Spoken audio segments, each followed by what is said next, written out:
Heiser here starts discussing Ezekiel's wheel, and he starts off by trying in his refutation, like he does, by saying that everyone knows that this is just a throne sitting there with wheels up under it. But yeah, and he goes on to say that people have been thinking about this for thousands of years, and so for ancient aliens to come along now and say blah blah blah. Well, listen, Heiser. Brand new technology that we have now brings light to what these things might be. 50, 60, 80 years ago, if somebody saw a UFO, they wouldn't have had the same vernacular that they have today onto it due to our modern society. And modern society theologians, lots of them are looking at this information in a whole different light, and he knows it quite well. In fact, it's what he's refuting. So to come off and say everybody knows starts off on the wrong foot for the first place, Mr. Heiser. But then also, you're describing something that really is something that's found in a wheel, and that wheel is actually just the zodiac and 4 points of it, as the scorpion used to be an eagle, and so on.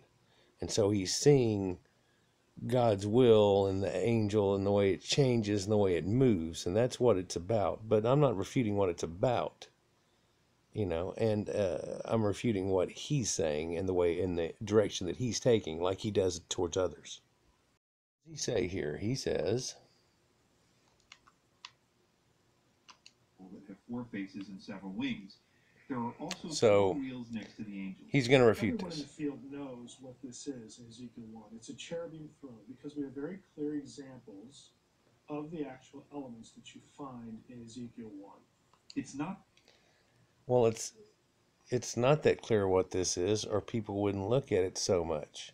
I mean, you think you have a clear vision of it, but now other people are coming and looking at it.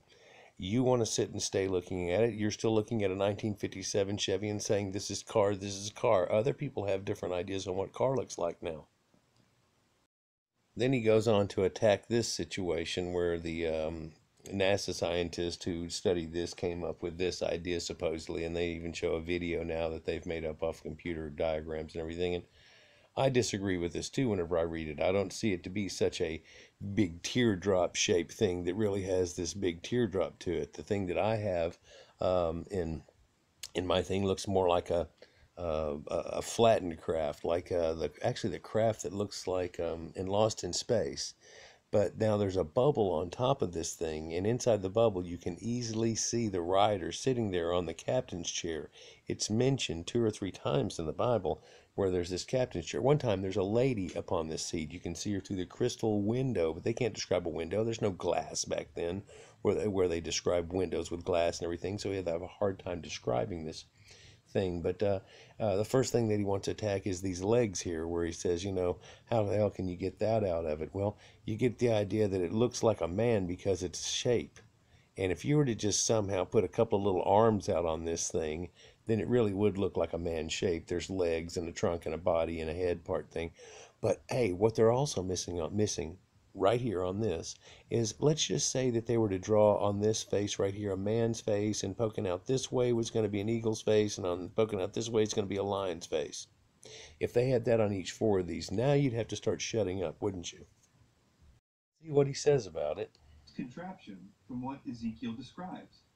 Bloomrich's book and other books, other items penned by ancient astronaut theorists, again, all have the same weakness. They tend to ignore the vocabulary of Ezekiel chapter 1. For instance, again, the throne upon which Yahweh seats is never described as round or silvery or some sort of disc shaped.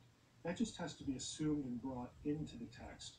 So they either do that, or they modernize the descriptions that are there. For instance, the bovine with the calf legs must surely be legs of a UFO or some other aircraft, landing pod sorts of things. Let me read it. So now he's got that idea he throws in there too. And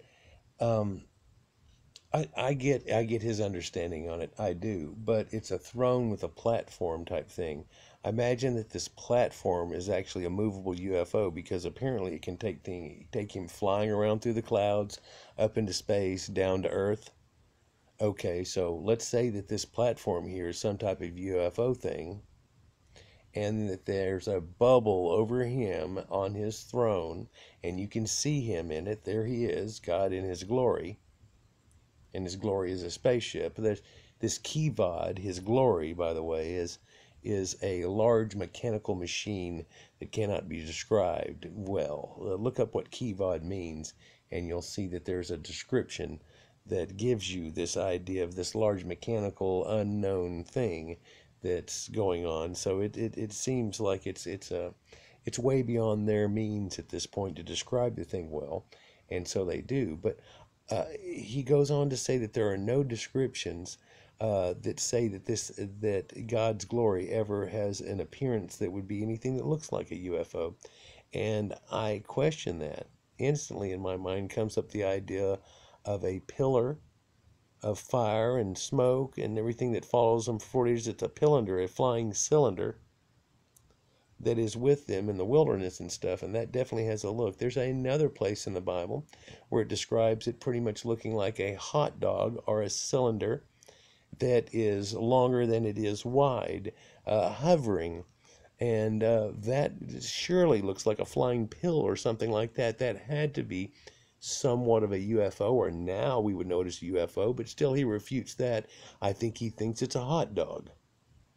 Logical to assume that our reading, an ancient astronaut reading of the modern mind, is getting it right when the ancient person has pretty much done all they could do to tell you what they're talking about, and then you sort of just depart from what they say. So it's very inconsistent to say that you're reading an ancient text, but then looking at what the creators of that text, it's very illogical to assume that our reading, an ancient astronaut reading of the modern mind, is getting it right when the ancient person has pretty much done all they could do to tell you what they're talking about, and then you sort of just depart from what they say. So it's very inconsistent to say that you're reading an ancient text, but then looking at what the creators of that text thought and just sort of pushing it to the side. Well, Michael, people have been doing this for thousands of years, and Jesus was a carpenter. So there's not any new ways of doing anything. And I get your point about that. But then again, people back then didn't have any idea about the modern ideals and technology and thoughts of men. It's why you have a job. So, and now your job is just going around refuting other people who are trying to do the job that you were recently doing before. It, I'm not going to call it disgusting. I'm just going to say that it's easy to go around refuting somebody instead of doing all the actual work, isn't it? It's just off of what you know, and you start babbling off, and that's fine. But when you start saying that it's easier for somebody um, to say that the ancients were wrong and things like that. Again, 80 years ago, no one would have even questioned this type thing, but now they do. And this depiction right here of God sitting up on his chariot, and it came down and it sat on four legs. And if, let's say, those end pods on the end had a little bit of a hoof type look to them, and out that door right there walks four creatures, and these four creatures had four heads on them facing four different ways, and they all hovered around, and when they do it in unison, like they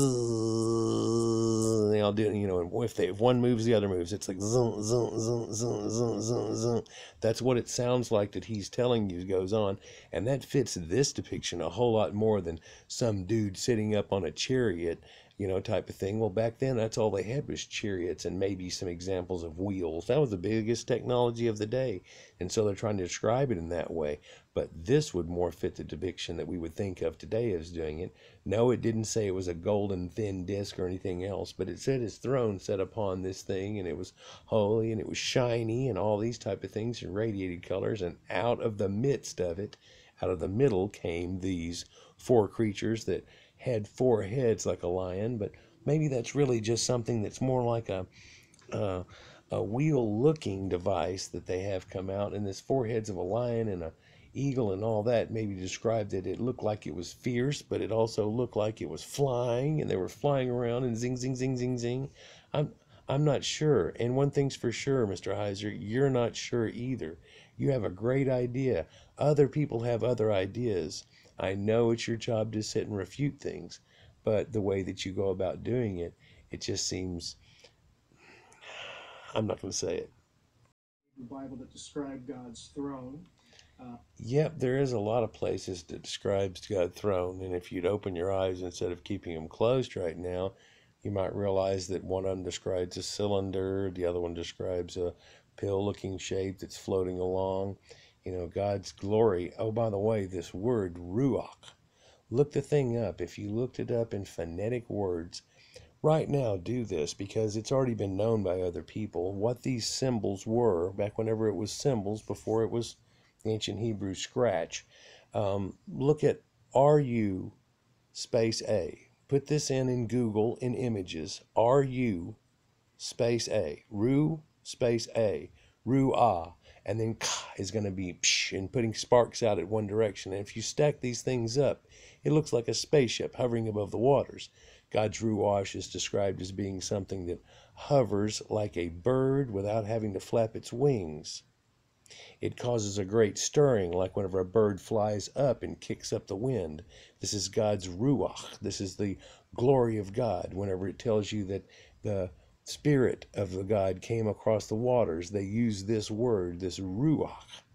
So all through the Bible, there's these things that really have some type of connotation to look like a UFO. The description of him landing on top of the mountain with the lightning and fire and everything else. I mean, short of them describing a golden or silver oblate craft, that's a UFO sighting. If somebody had a video of that going on right now, someone would say it was a UFO sighting, Mr. Heiser. If someone was to describe right now a giant pillar of fire that floated along looking like a pillar of smoke, and at nighttime it looked like a pillar of fire, and it was a long cylinder right now, and I filmed the thing, the place that would be looking at it is UFO files. If it got on the news, they would say, look, here's video of a UFO. Open your eyes. He still won't open his eyes. If I took the even description that you're giving right now with the four wheels and the rims and flew around and they came out and flew around in unison, if I filmed that from a distance, that would be on UFO and Ancient Aliens next week. Mr. Heiser, open your eyes. He's seated upon a throne, and it's called a throne. The word for throne actually appears in the passage. And the issue there is, since we know it's a throne because Daniel calls it a throne, it's really important to observe how the throne is described. It has wheels. It has fiery, fire about it, fiery description of the wheels. Scholars have known for a long time that. Yeah, we've known for a long time, Heiser. We've also known for a long time that, I don't know, Captain Kirk's chair could be considered to be a throne. And if you had a window on the craft and you could see him in there sitting on that throne, then he would be sitting in there on a platform, on a throne, protected. And if four angels came out and they were on fire and stood around, or if he came and landed and his landing thrust was to catch things on fire around it, that just starts to sound real UFO-ish. You did open your eyes, right? Well, no, it looks like they're kind of half open. You're kind of seepies. Satanic God, you moron. What a bunch of clowns you are. You go worship Yahweh, asshole.